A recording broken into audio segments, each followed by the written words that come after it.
Louvado seja o nosso Senhor Jesus Cristo e sua Mãe Maria Santíssima. Sempre seja louvados. Hoje nós estamos celebrando a festa da dedicação da Basílica de São João de Latrão. Em primeiro lugar, muito importante celebrar essa festa, porque a Basílica de São João de Latrão foi construída no século IV por Constantino, filho de Santa Helena, era o imperador de Roma na época.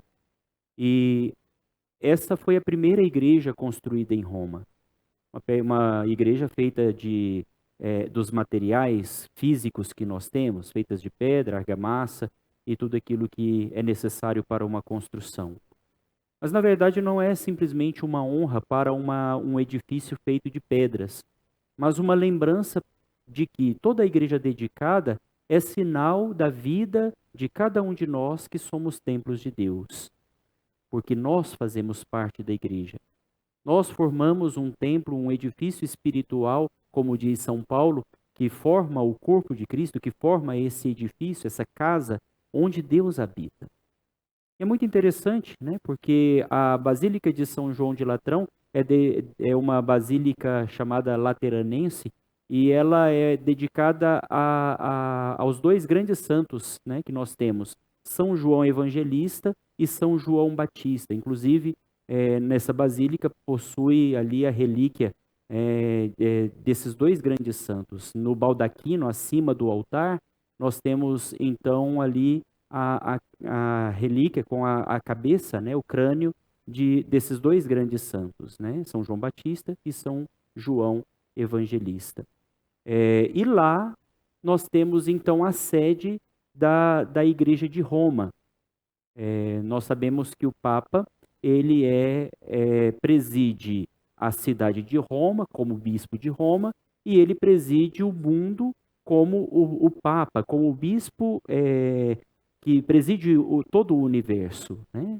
É por isso que ali da cátedra da Basílica de São João de Latrão, ele preside naquela expressão latina ubi et orbi, ou seja, da cidade para o mundo. Então, ali na Basílica de São João de Latrão, em Roma, foi o primeiro lugar onde nós tivemos a sede da igreja. Só depois a Basílica de São Pedro foi construída no Vaticano, que também fica dentro da cidade de Roma, é um distrito dentro da cidade de Roma. E mostra também a ligação e a unidade que existe entre a todas as igrejas, né, porque o Papa é bispo de Roma, e a Cátedra de Pedro. Né? Então, o Papa é ao mesmo tempo bispo de Roma e bispo, né, que preside todo o mundo. Portanto, ele é o Papa. Né? E é muito interessante porque toda essa explicação histórica, né, e esse sentido do motivo pelo qual nós celebramos a festa de uma dedicação de igreja, para dizer que Cristo é, de fato, templo vivo. Se nós olhamos, por exemplo, no Apocalipse de São João, na Jerusalém Celeste, a morada eterna, onde todos nós, um dia, com a graça de Deus, vamos participar e habitar para sempre no coração de Deus, a Jerusalém Celeste, como é relatada no Apocalipse de São João, não possui templo. No centro da cidade está o trono, e no trono está o Cordeiro que preside a celebração da liturgia celeste. É o Cristo, o Cordeiro de Deus. Por quê? Porque o próprio Cordeiro é o seu templo.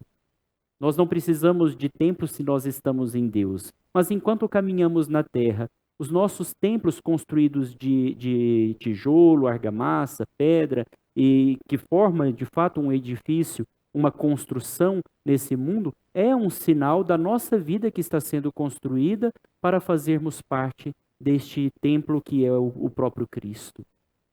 Tanto a leitura de Ezequiel, que nós encontramos, né, que relata a visão de Ezequiel a respeito daquele rio que brotava do lado direito do templo e que se tornou começou como uma pequena fonte, mas que se tornou um rio tão caudaloso que para atravessá-lo precisava nadar, e todos os lugares onde a água desse rio tocava se tornava vivo. As árvores na margem do rio se tornavam frutíferas, os animais que ali viviam tinham a sua subsistência, né, e eles permaneciam vivos. Todos os lugares onde a água tocava se tornava vivo. É interessante porque é uma profecia que nós encontramos no Antigo Testamento, mas que se nós remetemos à plenitude dos tempos, no tempo de Cristo, com a sua encarnação, vamos perceber o coração de Cristo é o templo onde se oferece o sacrifício. É do coração de Cristo, do lado direito do seu peito aberto, que nasce a fonte da água viva que jorra para a vida eterna, da qual nós saciamos a nossa sede de Deus. É de Cristo. Portanto, quando nós encontramos aqui no Evangelho de hoje, onde Jesus entra no templo e percebe que estão fazendo da casa de Deus uma casa de comércio, ele começa então a dizer, destruí este templo e eu reerguerei em 3 dias. Eles pensavam que Jesus estava falando exclusivamente daquele templo construído de pedras, mas ele falava do templo do seu corpo. Depois da ressurreição, os discípulos então perceberam e se lembraram destas palavras, que de fato o seu templo destruído, ou seja, o seu corpo que foi pregado na cruz, que passou pela realidade da morte, não ficou preso na condição mortal dos homens, mas ressuscitou, foi reerguido, né, foi restaurado, ressuscitado. E assim todos aqueles que estão em Cristo. Não é simplesmente para dizer que existe uma igreja em Roma que foi erguida e dedicada, mas para dizer que cada um de nós, como pedras vivas, em Cristo, também nos tornamos templo de Deus, morada de Deus. Louvado seja o nosso Senhor Jesus Cristo. Louvado. Vamos apresentar ao Senhor as nossas preces.